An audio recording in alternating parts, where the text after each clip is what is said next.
cautious optimism would be the phrase that I would use. It has been a very challenging couple of years in New Zealand, as it has elsewhere in the world.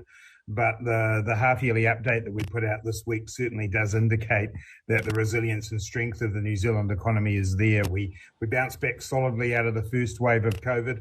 The September quarter data that you mentioned covered a period where we had some pretty severe restrictions, lockdowns in New Zealand, but the optimism is there and forecast growth for the next two quarters.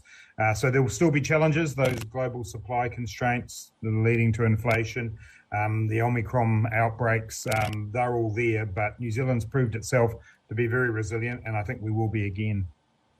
And speaking of some of the challenges, a lot of people would look at the unemployment rate and they'd go, that's exceptional, 3.4%, but it obviously brings with it, I suppose, a lot of challenges at the same time. So in terms of, because one of the big causes of that is, of course, the border controls, is there any eye to easing and perhaps allowing more migration coming into New Zealand to ease some of the challenges that you are currently having with the skilled workforce and the like?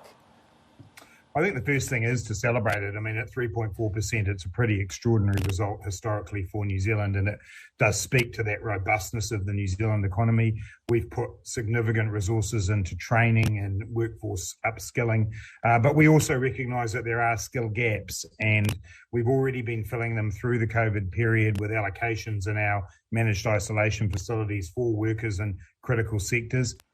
We have a reopening program which from the end of March next year means that any visa holders can start returning to New Zealand with a small period of isolation when they arrive. And we are targeting making sure that part of that is work visas and bringing people into those sectors that have been struggling. We've got allocations already within our construction industry, our primary sector, our digital sector, and we'll continue to build on that. So we know the forecasts that came out this week again saw us returning towards around about 40,000 net migration by the end of our 4-year forecast period. That's a little lower than what we had coming into COVID, but obviously significantly higher than what we've got at the moment.